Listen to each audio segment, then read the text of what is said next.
सुप्रभात प्यारे बच्चों, आज हम पढ़ेंगे हिंदी गद्य पाठ 3 उपभोक्तावाद की संस्कृति और उसके लेखक है श्यामाचरण दुबे। पाठ के लेखक कौन है? श्यामाचरण दुबे। हम लेखक का जीवन परिचय पढ़ेंगे। श्यामाचरण दुबे का जन्म सन 1922 में मध्य प्रदेश के बुंदेलखंड क्षेत्र में हुआ। उन्होंने नागपुर विश्वविद्यालय से मानव विज्ञान में पीएचडी की। वे भारत के अग्रणी समाज वैज्ञानिक रहे हैं। श्यामाचरण दुबे का जो जन्म हुआ वो 1922 में बुंदेलखंड क्षेत्र में हुआ था। मध्य प्रदेश के बुंदेलखंड क्षेत्र में 1922 में हुआ था और उनकी जो शिक्षा हुई वो नागपुर विश्वविद्यालय से उन्होंने पीएचडी की थी। वे भारत के अग्रणी समाज वैज्ञानिक रहे हैं। अग्रणी मतलब सबसे आगे। उनका देहांत सन 1996 में हुआ। जन्म हुआ 1922 में और देहांत हुआ 1996 में। मानव और संस्कृति, परंपरा और इतिहास बोध, संस्कृति तथा शिक्षा, समाज और भविष्य, भारतीय ग्राम, संक्रमण की पीड़ा, विकास का समाजशास्त्र, समय और संस्कृति। हिंदी में उनकी प्रमुख पुस्तकें हैं। ये श्यामाचरण दुबे की प्रमुख पुस्तकें हैं। मानव और संस्कृति, परंपरा और इतिहास बोध, संस्कृति तथा शिक्षा, समाज और भविष्य, भारतीय ग्राम, संक्रमण की पीड़ा, विकास का समाजशास्त्र, समय और संस्कृति। हिंदी में उनकी प्रमुख पुस्तकें हैं। प्रोफेसर दुबे ने विभिन्न विश्वविद्यालयों में अध्यापन किया तथा अनेक संस्थानों में प्रमुख पदों पर रहे। जीवन, समाज और संस्कृति के ज्वलंत विषयों पर उनके विश्लेषण एवं स्थापनाएं उल्लेखनीय हैं। भारत की जनजातियों और ग्रामीण समुदायों पर केंद्रित उनके लेखों ने बृहद समुदाय का ध्यान आकर्षित किया है। वे जटिल विचारों को तार्किक विश्लेषण के साथ सहज भाषा में प्रस्तुत करते हैं।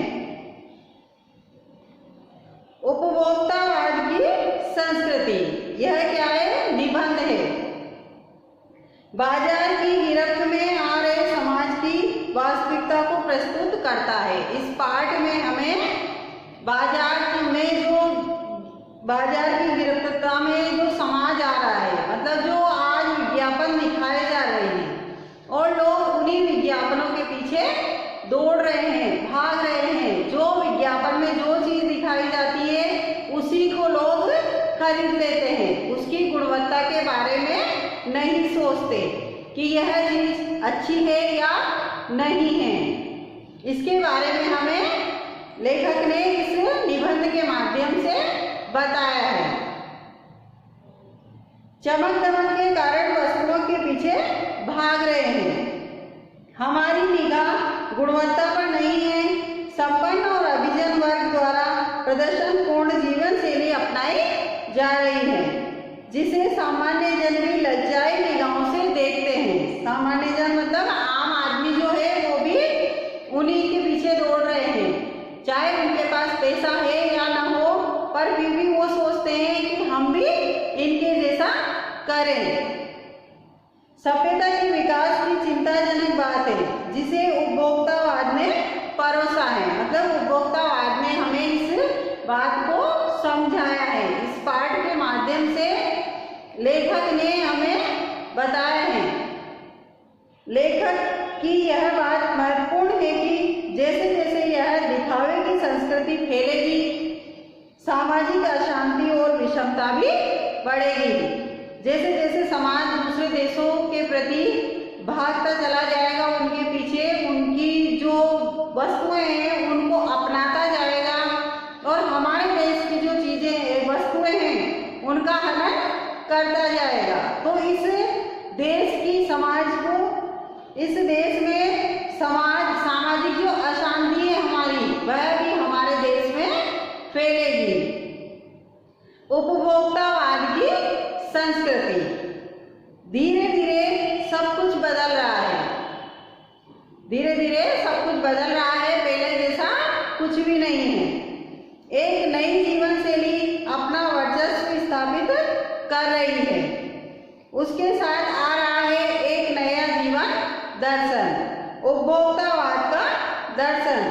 उत्पादन बढ़ाने पर जोर है चारों ओर। यह उत्पादन आपके लिए है, आपके भोग के लिए है, आपके सुख के लिए है। सुख की व्याख्या बदल गई है।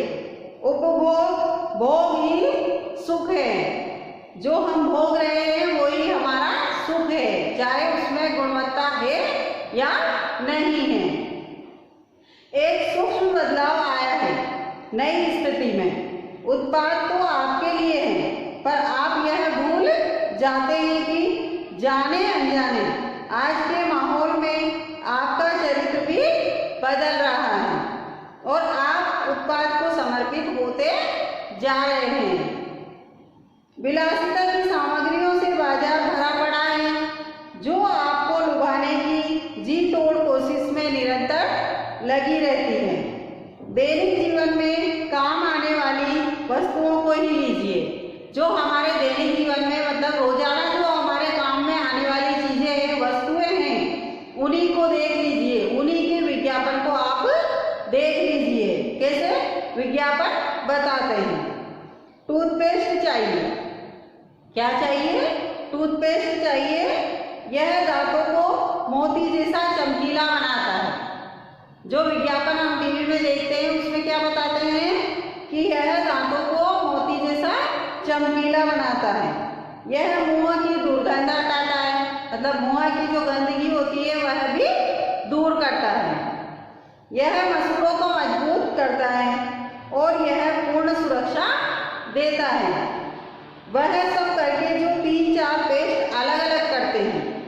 किसी पेस्ट का मैजिक फॉर्मूला है, कोई बबूल या नीम के गुणों से भरपूर है, कोई ऋषि मुनियों द्वारा स्वीकृत तथा मान्य वनस्पति और खनिज तत्वों के मिश्रण से बना है।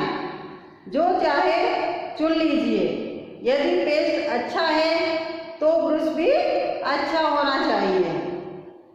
आकार, रंग, बनावट, पहुंच और सफाई की क्षमता में अलग अलग, एक से बढ़कर एक। मुंह की दुर्गंध से बचने के लिए माउथ वॉश भी चाहिए। सूची और भी लंबी हो सकती है, पर इतनी चीजों का ही बिल काफी बड़ा हो जाएगा, क्योंकि आप शायद बहुविज्ञापित और कीमती ब्रांड खरीदना ही पसंद करें। सौंदर्य प्रसाधनों की भीड़ तो चमत्कृत कर देने वाली है। हर माह उसमें नए नए उत्पाद जुड़ते रहते हैं। साबुन ही देखिए, एक में हल्की खुशबू, दूसरे में तेज। एक दिन भर आपके शरीर को तरोताजा रखता है, दूसरा पसीना रोकता है, तीसरा जंग से आपकी रक्षा करता है। यह लीजिए सिने स्टार्स के सौंदर्य का रहस्य, उनका मनपसंद साबुन।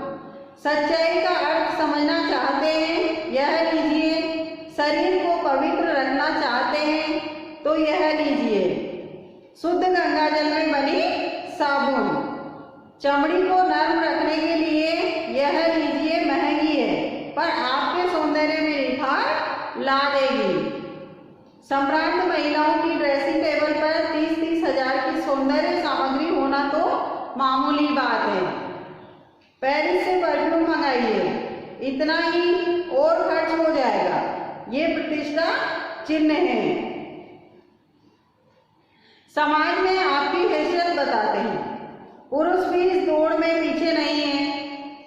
पहले उनका काम साबुन और तेल से चल जाता था, पुरुष भी इस दौड़ में अब पीछे नहीं है। पहले तो महिलाओं का ही दिखावा होता था, लेकिन आज पुरुष भी इस दौड़ में पीछे नहीं है। पहले तो उनका साबुन और तेल से ही काम चल जाता था।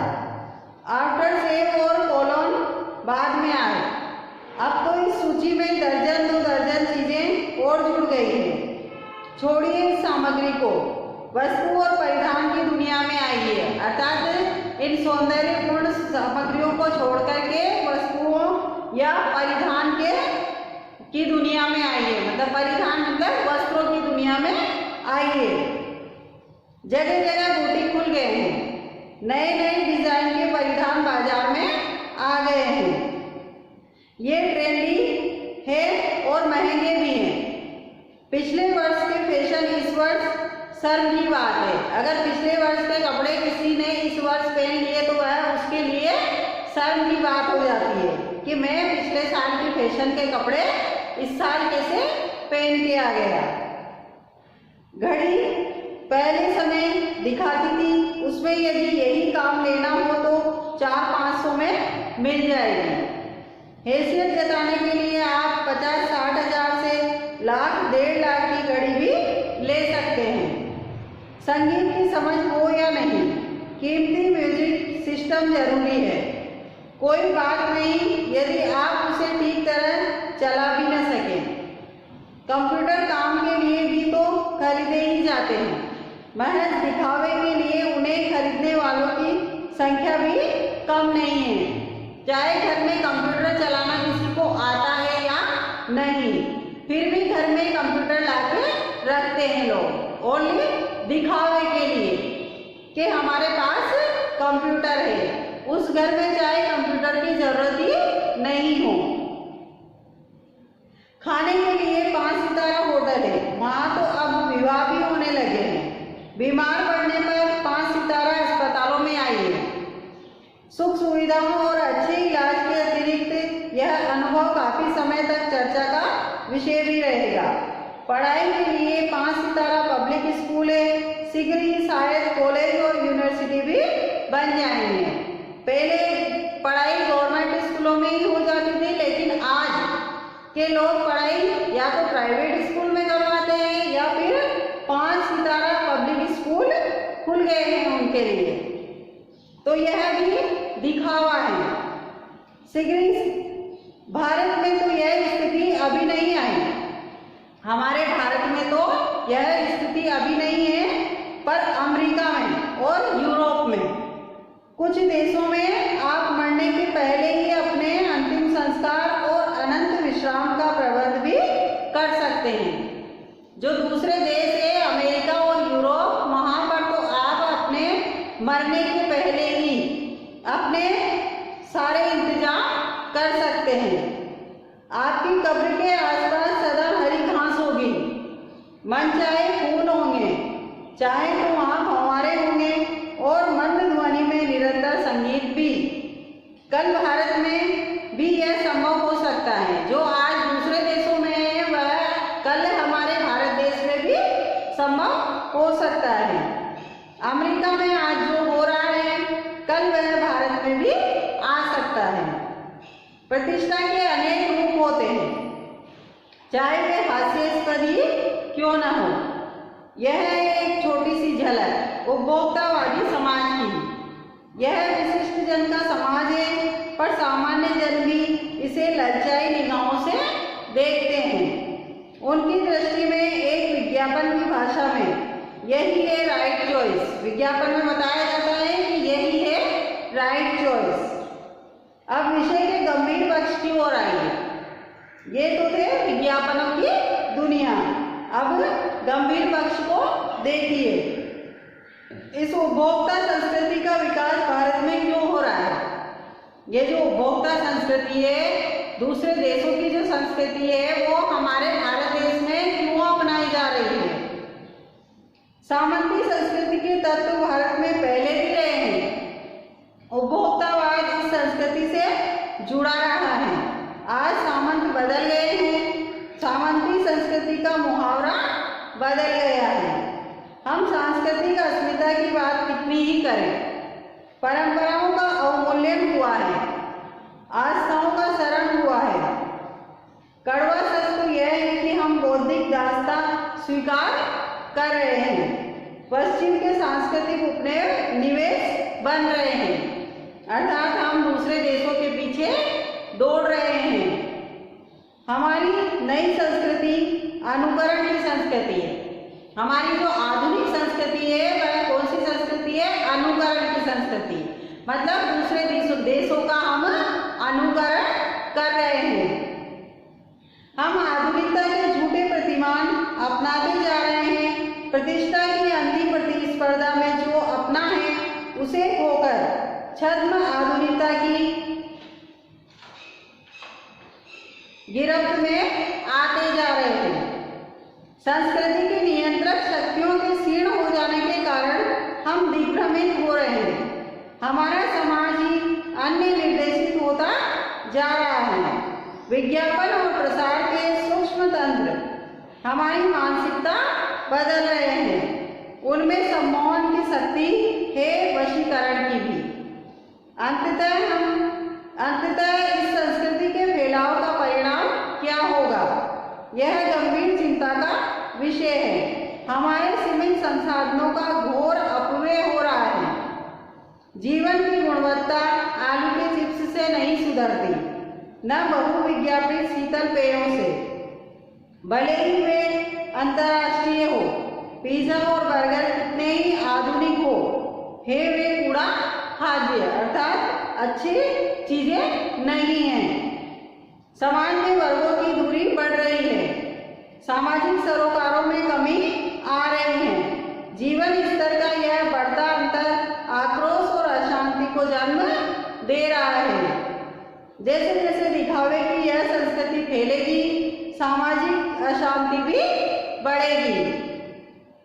हमारी सांस्कृतिक अस्मिता का ह्रास तो हो ही रहा है। हम लक्ष्य भ्रम से भी पीड़ित हैं। विकास के विराट उद्देश्य पीछे हट रहे हैं। हम झूठी तुष्टि के तात्कालिक लक्ष्यों का पीछा कर रहे हैं। मर्यादाएं टूट रही हैं, नैतिक मानदंड ढीले पड़ रहे हैं, व्यक्ति केंद्रितता बढ़ रही है, स्वार्थ परमार्थ पर हावी हो रहा है, भोग की आकांक्षाएं आसमान को छू रही हैं। किस बिंदु पर रुकेगी यह दौड़? गांधी जी ने कहा था कि हम स्वस्थ सांस्कृतिक प्रभावों के लिए अपने दरवाजे खिड़की खुले रखें, पर अपनी बुनियाद पर कायम रहें। उपभोक्ता संस्कृति हमारी सामाजिक नींव को ही हिला रही है। यह एक बड़ा खतरा है।